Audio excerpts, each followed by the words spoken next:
Oke, saya izin share screen.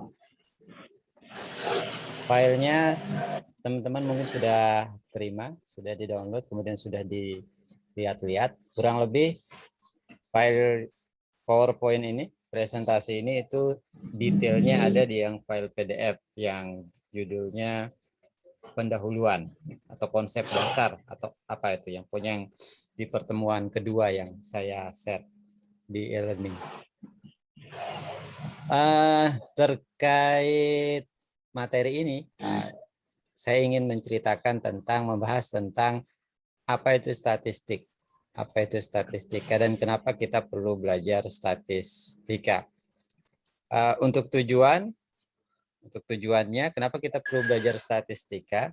Karena statistika itu dalam waktu dekat, nanti kalau teman-teman sudah semester 7 itu sudah mulai mengajukan judul untuk skripsi.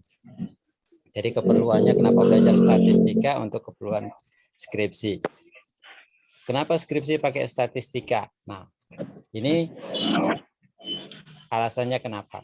Salah satu jenis penelitian itu adalah penelitian kuantitatif. Nanti di metode penelitian, mata kuliah metode penelitian, teman-teman akan belajar tentang jenis-jenis penelitian. Salah satunya adalah penelitian kuantitatif. Apa itu penelitian kuantitatif? Secara umum, penelitian kuantitatif itu adalah penelitian yang datanya berbentuk angka, berbentuk numerik, data numerik, kemudian data numerik itu diambil dari sampel yang berasal dari sebuah populasi. Kemudian berdasarkan data sampel itu kita akan membuat hipotesis. Kemudian hipotesis itu akan kita uji dengan metode analisis yang disebut dengan statistik inferensial.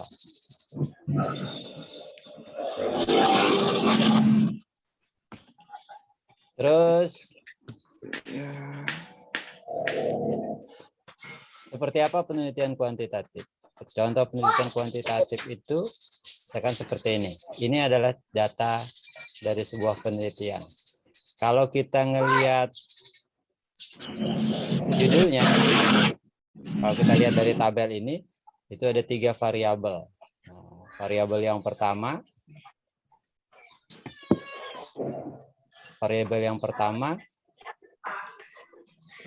itu adalah yang ini, kebiasaan menunda pekerjaan, kemudian variabel yang kedua motivasi, kemudian variabel yang ketiga hasil belajar. Kalau penelitian kita datanya seperti ini, maka bisa dipastikan bahwa penelitian itu merupakan penelitian kuantitatif.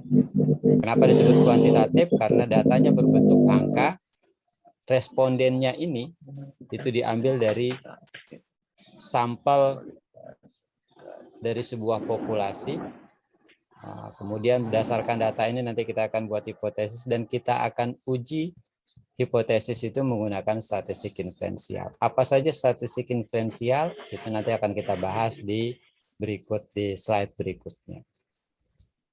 Kemudian berarti ada jenis penelitian yang lain, Pak? Ada, disebut dengan penelitian kualitatif. Nah, kita tidak akan bahas ini, tapi secara umum penelitian kualitatif itu adalah penelitian yang datanya berbentuk kualitatif. Datanya diambil dari mana? Dari sumber data yang biasanya disebut dengan informan. Kemudian kalau di penelitian kuantitatif itu ada hipotesis, maka di penelitian kualitatif dia menggunakan istilah yang lain. Apa istilahnya? Istilahnya adalah pertanyaan atau fokus penelitian. Kemudian kalau di penelitian kuantitatif dia datanya dianalisis dengan statistik inferensial, di kualitatif dia menggunakan analisis kualitatif. Terus yang berikutnya, apa yang dimaksud dengan statistik? Kalau kita mendengar kata statistik, maka pengertian yang paling sederhana dari kata statistik itu adalah data angka. Data angka. Jadi kalau setiap saat kita mendengar kata statistik, maka yang dimaksud itu adalah data angka. Apapun yang berbentuk angka. Apa contohnya? Contohnya misalkan hasil tes, kemudian jumlah penduduk, jumlah pendapatan, kemudian biaya yang dikeluarkan oleh petani untuk menanam tembakau. Kalau misalkan di konteks orang yang dagang, misalkan pendapatan harian, pendapatan mingguan, dan seterusnya. Modal yang dikeluarkan. Pokoknya segala sesuatu yang berbentuk angka, itu disebut juga dengan statistik. Itu pengertian sederhana. Kemudian berdasarkan pengertian sederhana itu, apa yang lebih rinci lagi yang terkait dengan statistik, pengertian statistik. Kalau secara spesifik, nah, statistik itu artinya karakteristik dari sampel. Di slide berikutnya nanti akan ada perbedaan antara populasi sampel. Apa yang dimaksud dengan karakteristik dari sampel? Kemudian sebagai sebuah ilmu, statistik itu juga adalah sebuah ilmu. Seperti yang kita pelajari sekarang. Apa statistik sebagai sebuah ilmu? Statistik adalah ilmu yang mempelajari prosedur-prosedur dalam 4 hal. Yang pertama, pengumpulan data. Kemudian setelah data dikumpulkan, data tersebut disajikan. Kemudian yang ketiga, setelah disajikan dianalisis. Dan yang terakhir, setelah dianalisis, data itu diinterpretasikan. Atau ada yang tahu interpretasi apa artinya? Interpretasi. Coba saya tanya sama siapa tadi yang kameranya tidak bisa, yang sudah nempel. Hulfatun Anwariyah. Ada Hulfatun Anwariyah? Hulfatun Anwariyah. Where are you? Hulfatun Anwariyah. Oh ya, di kampus. Namanya Mbak Ulfa itu pakai H atau enggak? Kenapa, Pak? Namanya Hulfatun atau Ulfatun? Aslinya sih pakai H, depannya Hulfatun Anwariyah. Tapi biasa dipanggil Ulfa. Jadinya hanya itu dihapus, Pak. Oh, kalau bisa harus sama terus itu dari ijazah SD, SMP, SMA. Tidak boleh berbeda. Oke. Ya, kita lanjut Mbak Ulfa. Tadi saya tanya interpretasi. Di sini ada kata interpretasi. Apa artinya? Kata interpretasi. Interpretasi. Ya.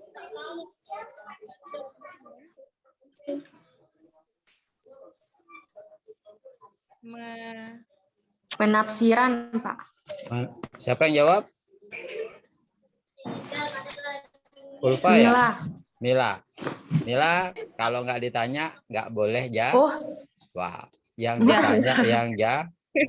Kasihan nanti si Ulfa mau jawab tidak jadi. Ya, jadi itu Ulfa, yang dimaksud dengan interpretasi itu adalah penafsiran. Penafsiran. Apa yang ditafsirkan? Yang ditafsirkan adalah tidak hanya data angka itu, tapi juga hasil analisis terhadap data itu. Itu yang ditafsirkan. Kemudian, statistik sebagai sebuah ilmu itu dibagi menjadi dua. Yang pertama itu adalah statistik murni, disebut dengan statistik murni. Apa itu statistik murni? Statistik murni itu adalah ilmu statistik yang mempelajari konsep-konsep dasar, teori-teori dasar, pengembangan rumus bersifat lebih matematis. Syaratnya mau belajar statistika murni ini satu. Apa syaratnya? Kepalanya harus solong. Tahu solong? Saya tanya solong. Husnul. Tahu solong? Ya, Pak. Tahu solong? Solong. Ya. Solong. Nggak ngerti ya. Solong mana? Solong itu loh, seperti yang digambar ini. Oh, Seperti yang digambar ini orangnya dia solong. kepalanya Pak, maksudnya. Ya, ini orangnya kepalanya dia solong. Jadi kalau mau belajar statistika murni, kepala kita harus solong dulu. Kenapa harus solong, Pak? Karena dia sulit. Karena dia rumit. Jadinya kita harus botak gitu Pak. Harus botak dulu kalau belajar statistika murni. Ya, maksud saya adalah bahwa untuk belajar statistika murni itu kita perlu rajin membaca, rajin belajar, sangat sungguh-sungguh meninggalkan media sosial, tidak berinteraksi dengan orang yang lain, dan seterusnya, dan seterusnya. Pokoknya fokus ke belajar, sehingga kepala kita jadi solong. Kenapa? Karena statistika murni itu relatif sulit. Gambar yang saya tampilkan di sini adalah gambar dari Carl Pearson. Adalah salah satu tokoh statistik. Siapa Carl Pearson itu? Carl Pearson itu pokoknya orang yang ahli di statistik, yang berjasa dalam ilmu statistik.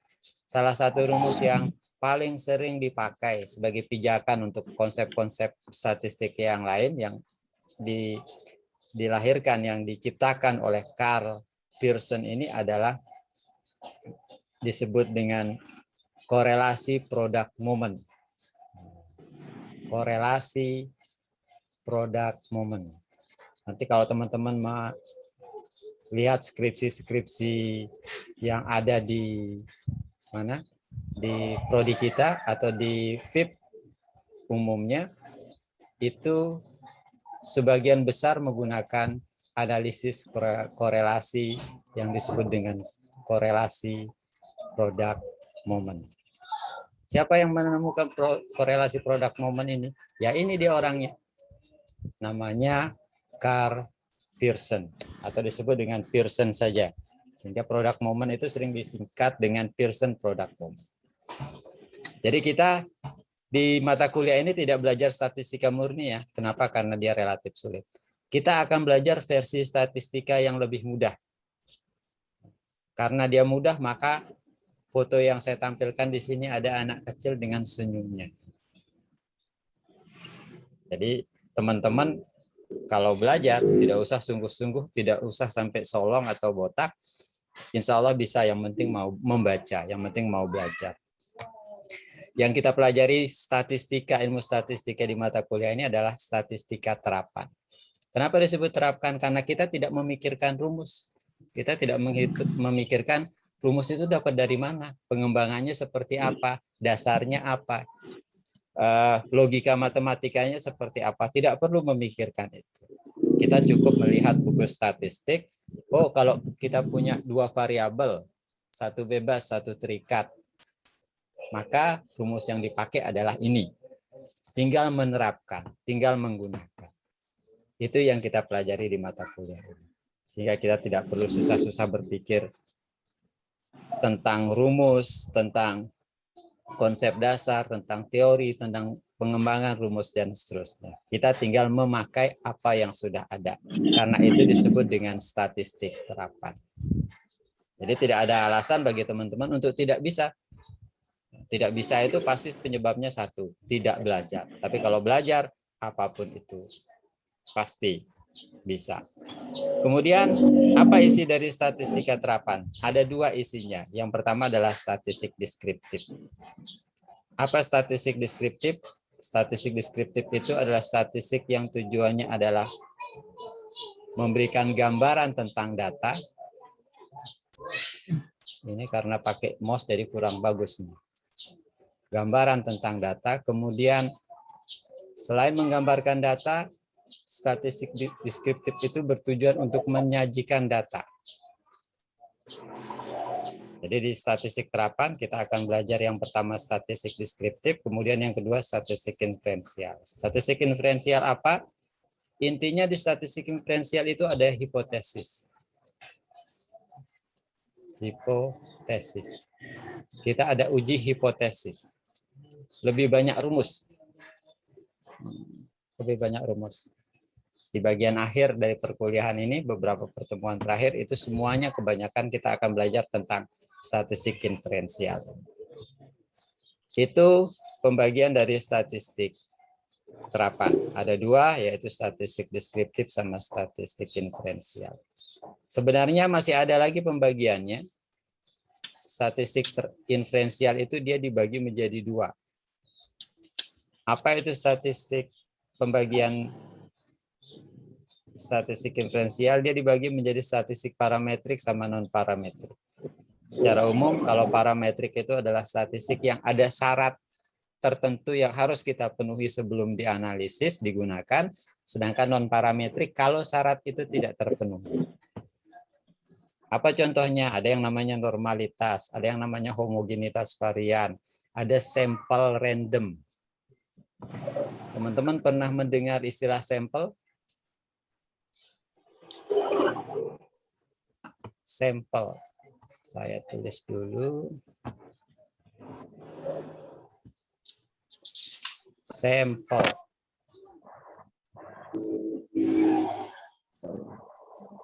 Terus sampel itu sifatnya random. Anda mendengar istilah ini?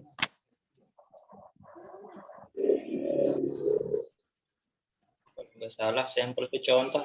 Sampel itu contoh. Kalau random? Sendiri. Sendiri. Jadi kalau digabung sampel random, angkat tangan ya. Siapa yang mau mencoba menjawab? Random aja. Random artinya? Pak, random Aja. itu maksudnya acak. Saya panggil aja ya. Random. Atau raise hand, raise hand. Raise hand. Siapa yang mau raise hand? Raise hand dulu, baru di unmute. Sampel random.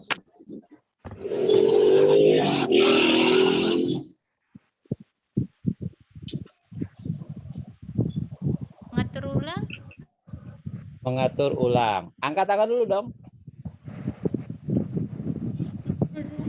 Raise hand yang di sini. Mengatur. Lihat itu mengatur ulang, Pak. Siapa nih yang ngomong nih? Mirawati. Mirawati. Ya, Pak. Sampel random itu? Sampel random itu sampel yang acak. Maksudnya? Campuran antara data-data dan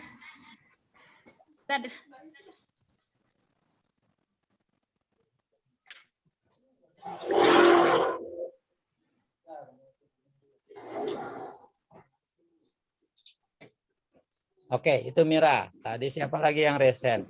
Resennya bisa dengan seperti ini ya. Nah, ini di gambar saya ada resen seperti ini. Atau saya tunjuk sajalah. Armansyah yang dari Sumbawa. Berungan.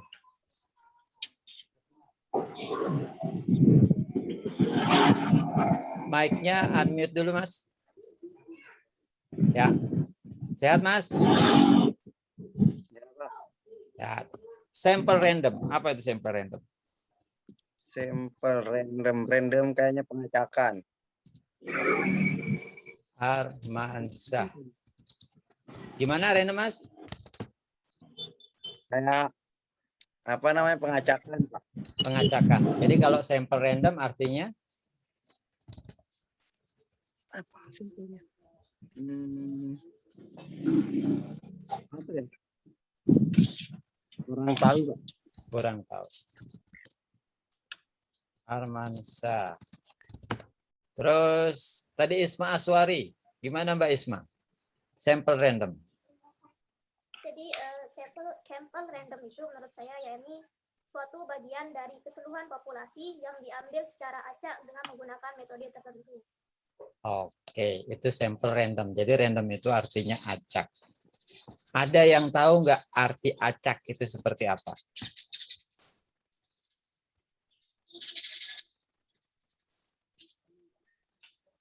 Diambil sembarang. Diambil sembarang. Maksud dari diambil sembarang itu apa? Mas Diki. Diambil secara acak. Iya. Acak itu apa? Itu kan satu kata. Maksudnya acak itu apa? Kita biasa menggunakan kata itu ya acak, sembarangan, asal. Ya. Tapi maksud khususnya itu apa?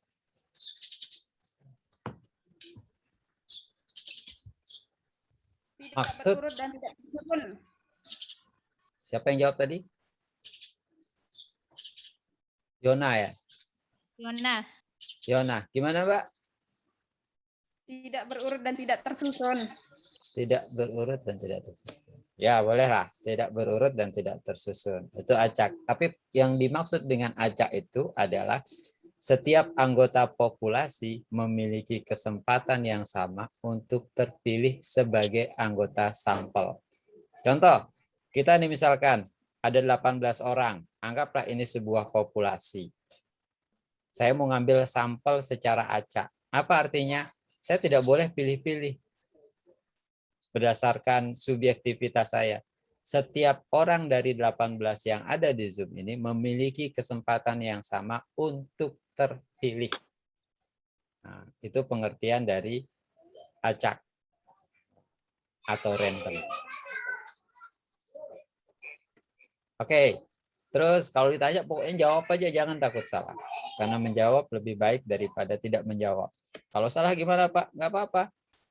Tugas kalian memang untuk salah. Yang tidak boleh salah itu saya. Yang penting kalian mencoba untuk menjawab.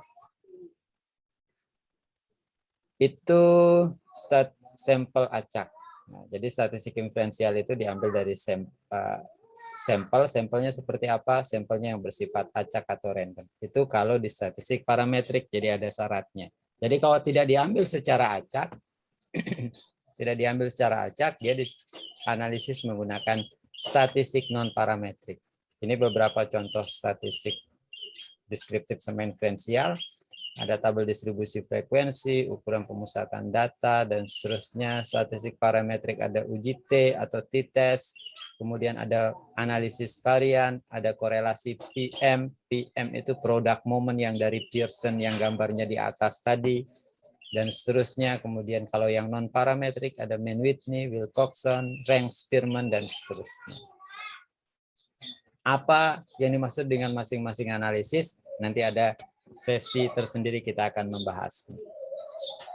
Kemudian, tadi kita bahas populasi sampel. Jadi ini yang namanya populasi. Populasi itu adalah keseluruhan. Kemudian sampel itu adalah sebagian dari populasi. Statistik itu adalah karakteristik dari sampel. Contohnya ini ya. Ini populasinya. Sebentar. Ini saya tidak tahu. Ini populasinya, kemudian dari populasi ini kita ambil yang sebagian yang disebut dengan sampel, kita analisis data sampel ini, hasil analisisnya itu salah satunya disebut dengan statistik.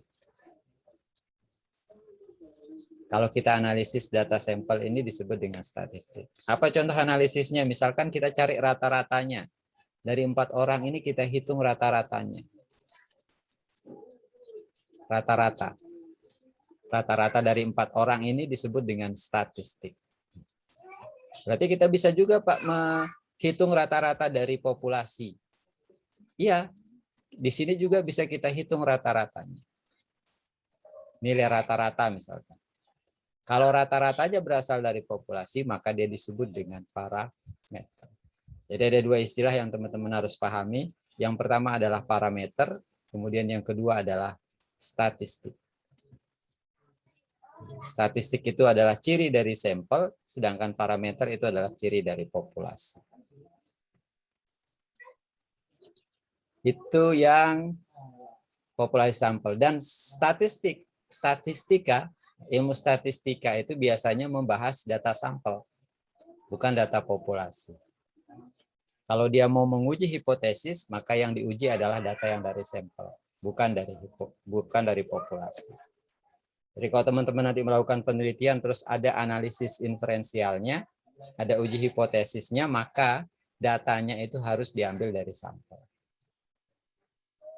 Pernah dengar quick count? Pernah ya, kalau di pemilu-pemilu itu ada quick count namanya. Quick count itu hitung cepat.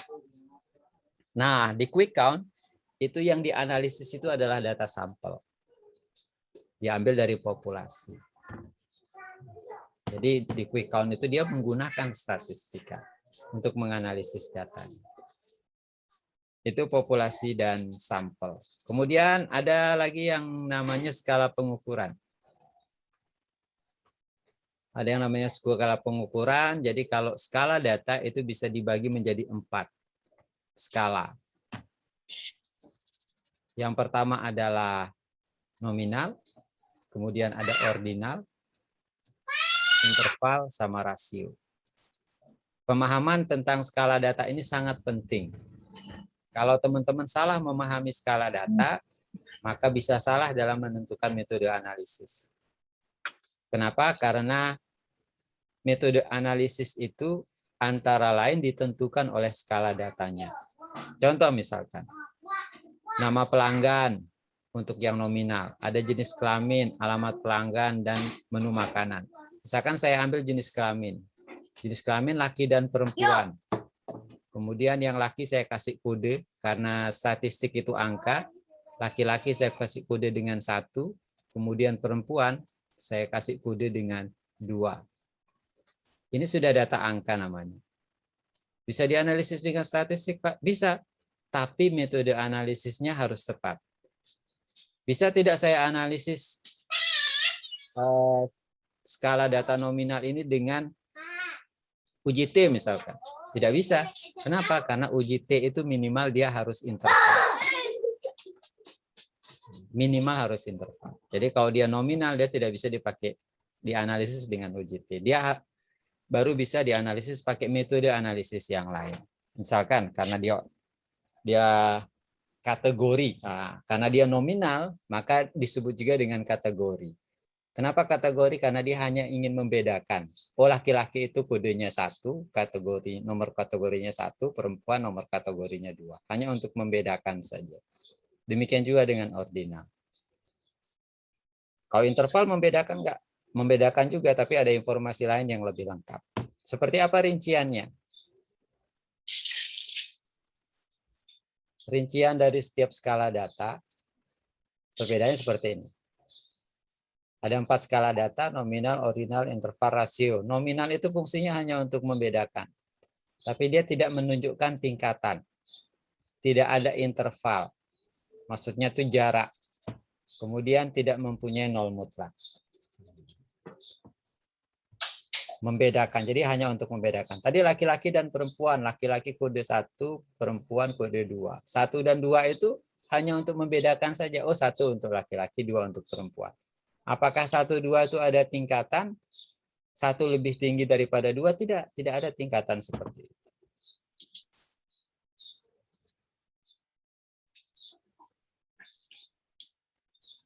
Itu. Terus tidak ada interval. Laki-laki dan perempuan. Laki-laki 1, perempuan 2. Berapa jarak dari 1 ke 2? Tidak ada intervalnya. Tidak ada jaraknya. Tidak ada yang bisa menjawab. Apakah 1,5? Apakah 1, tidak? Tidak bisa dibuatkan interval seperti itu.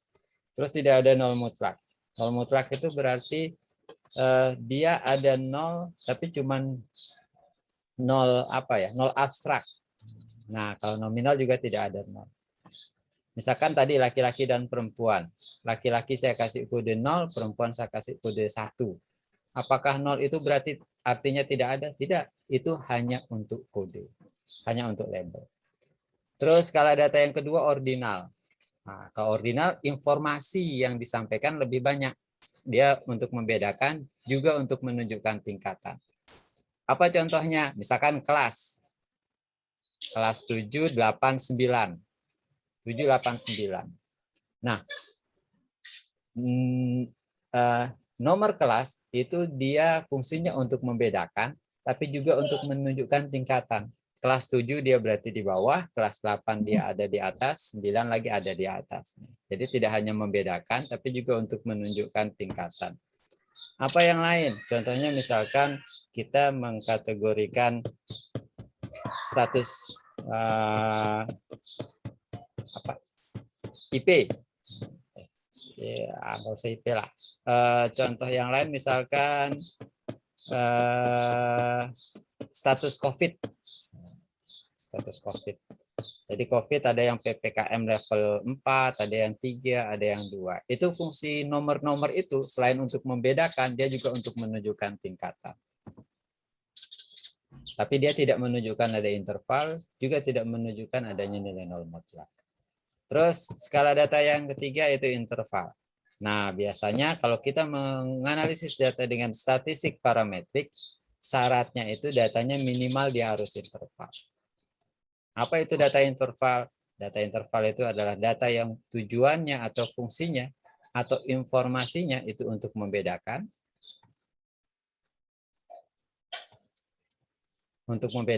Kemudian dia juga tujuannya untuk menunjukkan adanya tingkatan antara satu dengan yang lain, kemudian ada interval. Jaraknya jelas. Misalkan IP. Mas Diki misalkan dapat IP semester lalu itu 3,9. Kemudian siapa? Ulfatun yang tidak bisa jauh dari HP misalkan. Ulfatun dapat IP 3,95. Ya, Pak. Hah? Ya, Ulfatun Nggak- dapat Nggak dengar 3,95. apa-apa di kampus. Loh, kok nggak bisa dengar apa-apa? Iya, rame, Pak, rame. Kan Ulfatun 395. Ada perbedaan, ada tingkatan, dan ada interval. Intervalnya berapa? Bisa kita jawab. Kalau Mami dapat 3,9, terus Ulfatun 3,95, berarti intervalnya atau jaraknya itu adalah 0,05. Bisa kita jawab. Itu dia kalau interval. Kalau rasio, nah rasio dia lebih kompleks lagi. Informasi yang disajikan dia lebih banyak. Dia berfungsi untuk membedakan, menunjukkan ada tingkatan, kemudian ada interval, dan yang menjadi ciri terakhir dari rasio adalah dia ada nol mutlak. Apa contoh?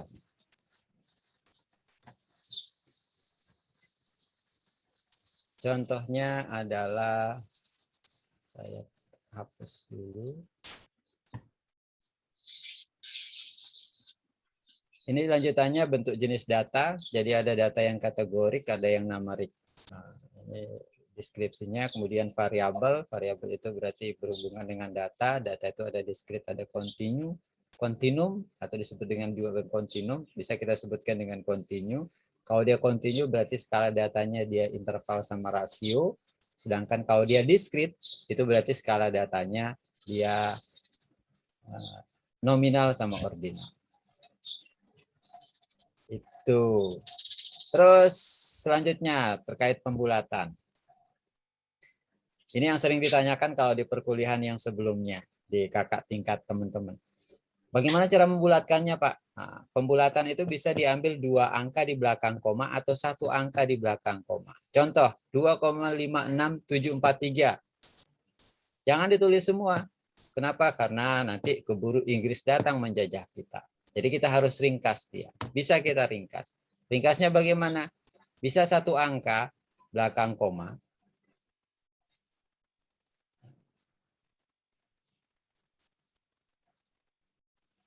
Saya kasih tanda dulu. Bisa 1 angka di belakang koma, kita ambil 2,5.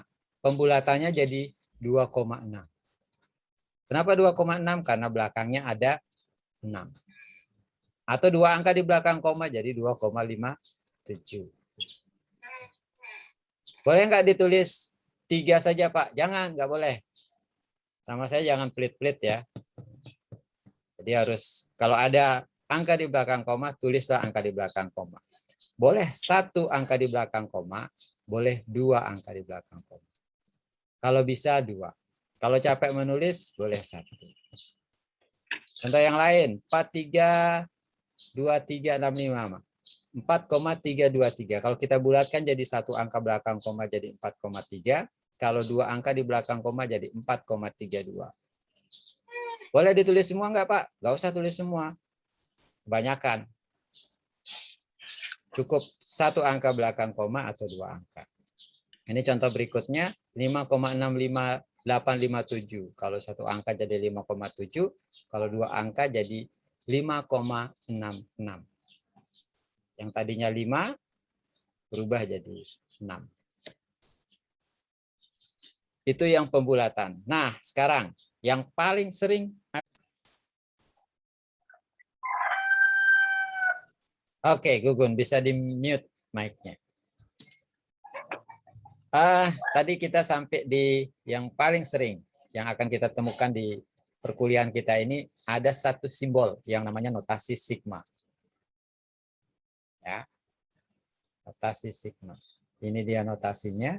Dia seperti huruf E, bacanya sigma.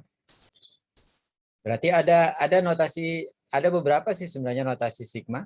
Ada juga yang tulisannya seperti ini.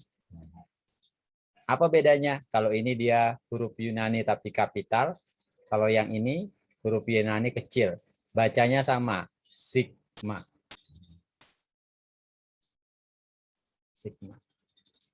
Notasi sigma ini akan sering kita temukan di mata kuliah kita ini. Dan harus, teman-teman harus ketika melihat itu bisa melakukan perhitungan ketika ketemu. Contoh, misalkan kita punya data X sama Y, 67679, Y-nya 76567.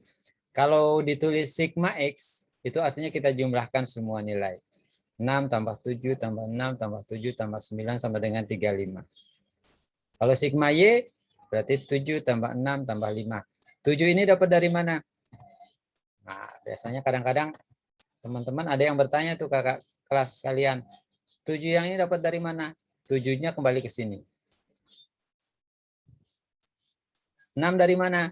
6-nya dari sini. 5 dari mana? 5-nya dari sini. Satu per satu. Kita jumlahkan.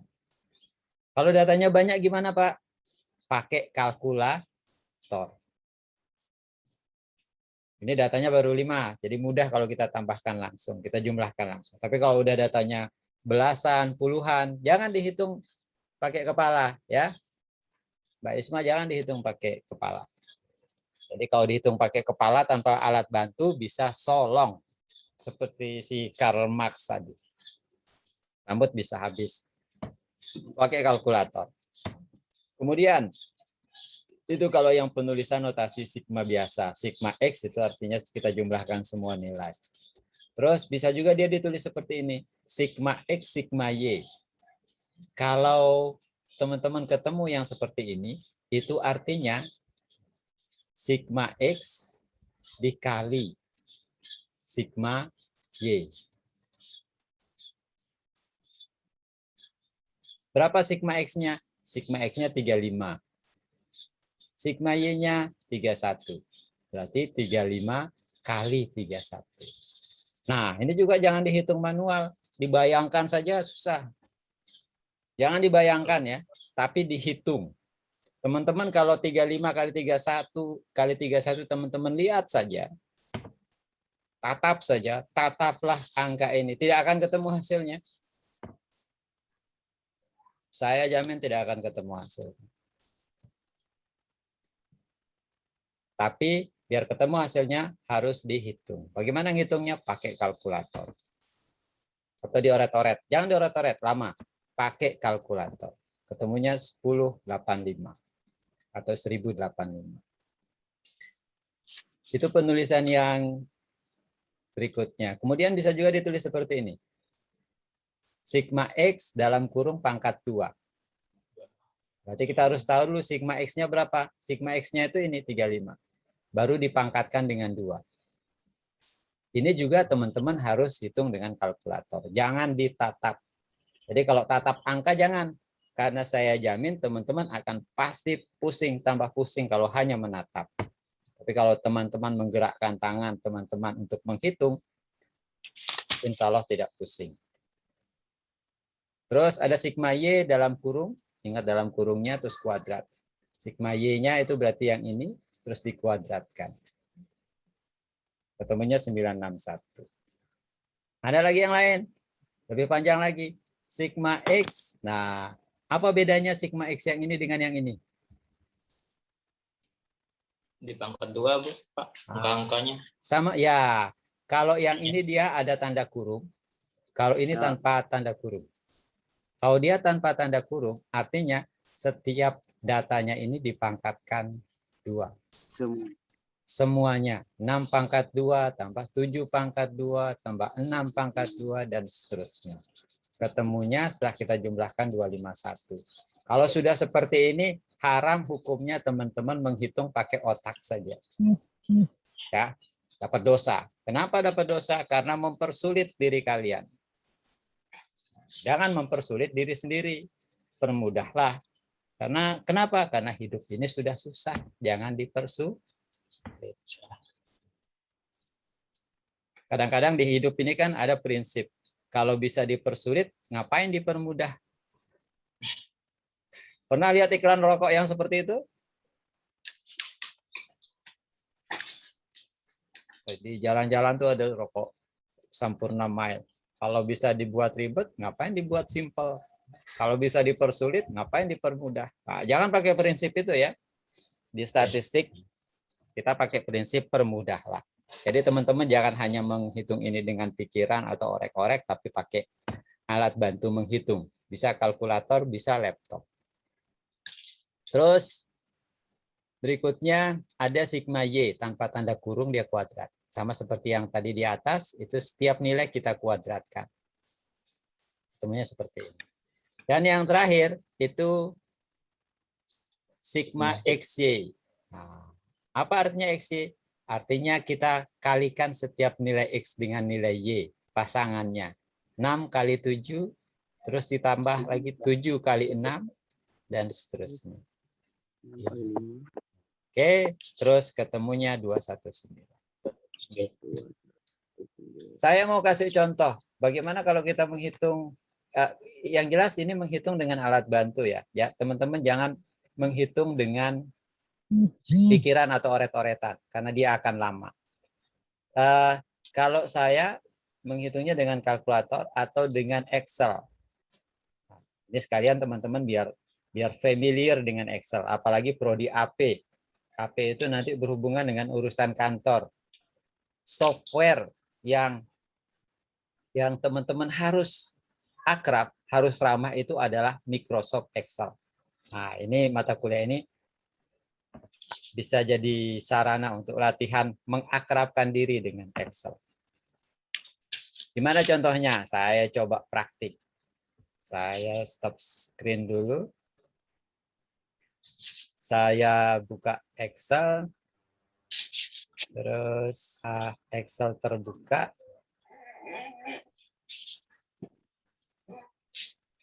Ini Excelnya. Saya tulis angka besar. Saya ketik di datanya itu 67679. 67679. Untuk penulisannya teman-teman bisa ke bawah. Kalau saya di sini saya kasih contoh yang ke bawah. 76567. 76567. Kita atur sedikit, kita ketengahkan, kita kasih border. Kemudian yang pertama kita cari adalah sigma X. Sigma X. Nah, kalau sigma X berarti ada di bawahnya. Kalau hitung manual pakai kalkulator kan sama dengan 6 tambah 7 tambah 6 tambah 7 tambah 9. Ya kan?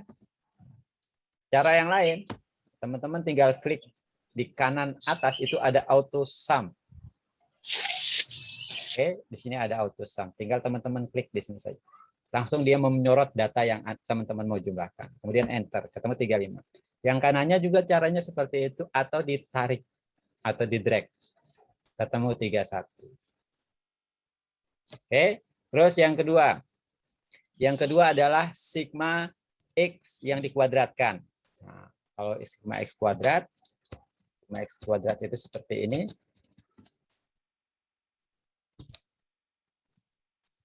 X yang pangkat 2. Bagaimana caranya? Tinggal kita klik sama dengan, kemudian klik angka 35-nya, masukkan tanda pangkat kalau di Excel seperti segitiga tanpa garis bawah, kemudian masukkan angka 2. Apa artinya? Angka yang di D9 dipangkat 2-kan. Kalau sudah tinggal tekan enter, yang sampingnya tinggal kita drag. Hasilnya sama dengan yang di PowerPoint. Terus yang berikutnya yang harus kita cari, yang bisa kita cari dengan Excel, sigma XY. Sigma XY tinggal kita kalikan saja. Sama dengan sigma X-nya berapa? 35 kali sigma Y. Enter. 1085. Terus yang berikutnya, mengkuadratkan setiap nilai.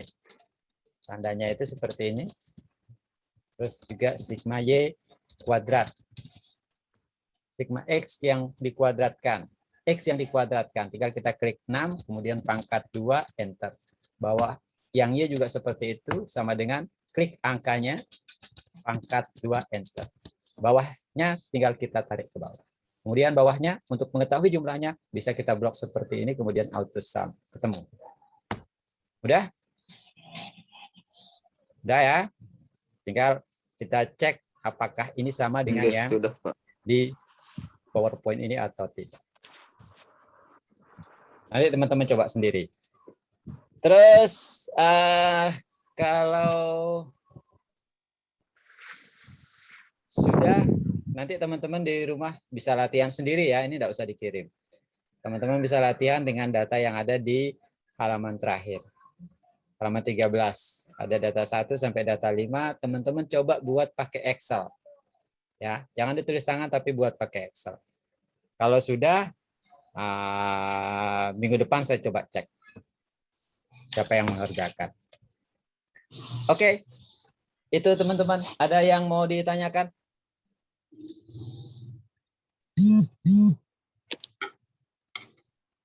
Pak, saya nggak punya laptop, tapi Pak bisa pakai buku. Pakai hitungnya pakai apa terus, Mas? Pakai buku, kalkulator. Kalkulator. Boleh lah, kalau nggak ada laptop boleh pakai kalkulator. Pakai buku terus bantuan kalkulator HP boleh. Atau coba pakai di HP itu kan ada Office juga kan, Microsoft Office, ada Excel juga kalau tidak salah. Coba pakai itu. Sama fungsi-fungsinya sama, mirip-mirip lah. Cuman beda di tampilan saja. Kalau di HP kan kecil, kalau laptop dia besar. Boleh? Yang lain?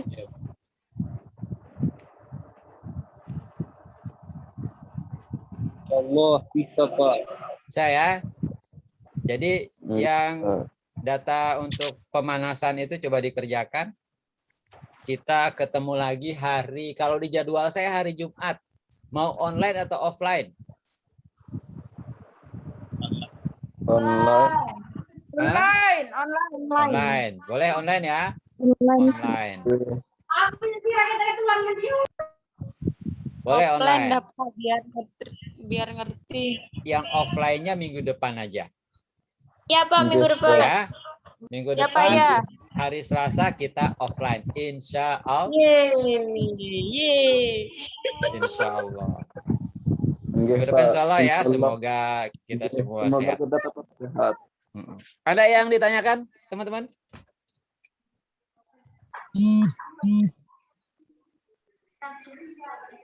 Kalau tidak ada, kita cukupkan sampai di sini. Hari Jumat, insya Allah kita ketemu lagi. Sebelumnya saya akan infokan jamnya jam berapa, biar pas. Terus kalau ada yang berhalangan, boleh tidak masuk. Boleh tidak hadir. Nanti seperti biasa Zoom akan kita record kemudian kita post di YouTube. Jadi teman-teman bisa belajar di kemudian hari. Terus apa lagi? Apalagi tadi yang mau saya. Oh ya, materi untuk hari Jumat saya akan post insya Allah hari Kamis. Sebenarnya sudah siap, tinggal biar teman-teman tidak terlalu banyak materi yang dibaca, saya postingnya di e-learning hari Kamis insya Allah. Kalau tidak ada, kita cukupkan sampai di sini, teman-teman. Terima kasih sudah hadir, sudah join. Tetap semangat, tetap sehat, dan tetap semangat. Terima kasih atas perhatiannya. Assalamualaikum warahmatullahi wabarakatuh.